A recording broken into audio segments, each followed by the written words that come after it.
মাননীয় সদস্য তারানা হালিম, মহিলা আসন 18। ধন্যবাদ মাননীয় স্পিকার। আমি অনেকক্ষণ ধরেই হাত তুলেছিলাম, তো আপনি বিরোধী দলের আমাদের সদস্যদের প্রথমে সুযোগ করে দিয়ে প্রমাণ করলেন যে এই সংসদ কতটা নিরপেক্ষ। তো সেই কারণেই আমি আপনাকে প্রথমেই ধন্যবাদ জানাচ্ছি। আমি পয়েন্ট অফ অর্ডারে দাঁড়িয়ে ফিলিস্তিনি জনগণের উপর ইসরায়েলি বর্বরতার প্রতিবাদ এবং নিন্দা জানাচ্ছি।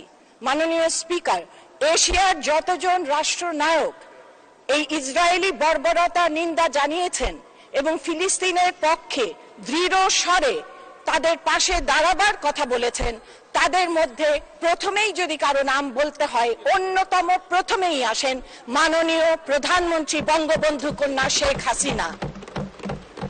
এই কথাটি আমাদের বারবার বলতে হবে।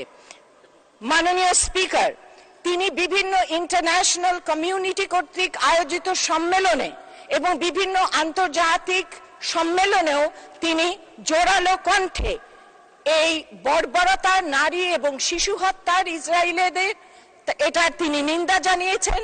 ফিলিস্তিনিদের স্বদেশ আবাসভূমি প্রতিষ্ঠার লড়াইয়ের পাশে দাঁড়াবার অঙ্গীকার করেছেন। এজন্য মাননীয় প্রধানমন্ত্রী শেখ হাসিনা বঙ্গবন্ধু কন্যাকে অসংখ্য ধন্যবাদ।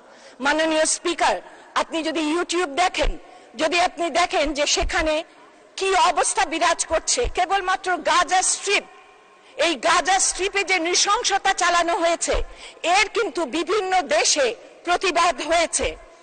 আমরা ছোটবেলায় পড়তাম, সদা সত্য কথা বলিবে, কাহারও ক্ষতি করিবে না, পরচর্চা পরনিন্দা করিবে না, লোভে পাপ পাপে মৃত্যু, মানবিক হও।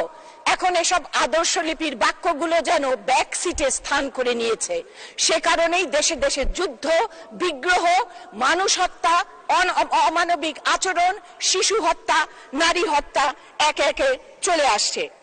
গাজা স্ট্রিপে 17,000 শিশু এখন আনঅ্যাকম্পানিড, অথবা পরিবার কোথায় তারা জানে না।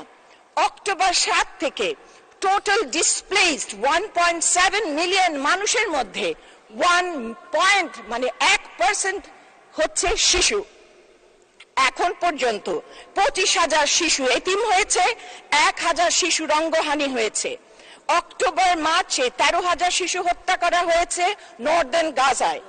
অসাম্প্রদায়িকতার কথা কিন্তু বারবার বিএনপি বলেন, এবং সেইখানে আমরা কেন অসাম্প্রদায়িক এটার কথা বলেন, যদিও তারা মানসিকভাবে ভীষণই সাম্প্রদায়িক। আমাদের অসাম্প্রদায়িকতাকে তারা ধর্মহীনতা বলে ব্যঙ্গ করেন, বিদ্রূপ করেন। কিন্তু আজ পর্যন্ত একটি বারো কোন ফোরামে বিএনপির কোন নেতা, তাদের নেত্রী, তাদের কর্মী কাউকে আমরা ইসরায়েলের এই বর্বরতা নিন্দা করতে দেখিনি। আমরা ফিলিস্তিনের জনগণের পক্ষে দাঁড়িয়ে কথা বলতে শুনিনি। মাননীয় speaker, Argentina, Brazil, India, Indonesia, Mexico, Russia, Saudi Arabia, south Africa, turkey, এমনকি অস্ত্র ব্যবসায় উৎসাহিত ইউএসএ সমর্থক ইউকেতেও কিন্তু রাস্তায় রাস্তায় প্রোটেস্ট হয়েছে। ছোট ছোট বাচ্চারা তাদের যে গ্রাজুয়েশনে, সেখানেও তারা কিন্তু ফিলিস্তিনের পতাকা ধারণ করে তারা কিন্তু দেখিয়ে প্রতিবাদ জানিয়েছে ইসরায়েলি বর্বরতার, এবং ফিলিস্তিনের পক্ষে তারা সমর্থন জানিয়েছেন। আমরা বাংলাদেশ আওয়ামী লীগ অসাম্প্রদায়িক রাজনীতিতে বিশ্বাসী। আমরা যখন অসাম্প্রদায়িকতার কথা বলি তখন বিএনপি ব্যঙ্গ করে যে মসজিদে মসজিদে নাকি উলুধ্বনি হবে। আমরা যখন অসাম্প্রদায়িকতার কথা বলি তখন তারা সেটাকে ধর্মহীনতা বলে।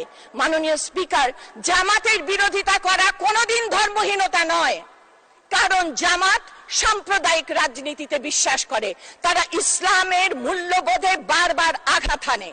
আজকে আমরা এখানে দাঁড়িয়ে বলতে চাই যে বিএনপি তাদের অবস্থান পরিষ্কার করতে হবে, তাদের নেতা কর্মীদের বলতে হবে যে তারা ফিলিস্তিনের পক্ষে আমাদের মাননীয় প্রধানমন্ত্রী যেভাবে উচ্চকিত হয়েছেন সেভাবে তারা উচ্চকিত হবেন কিনা, আর না হলে তাদের বলতে হবে যে তারা সুস্পষ্টভাবে ইসরায়েলের পক্ষ অবলম্বন করছেন।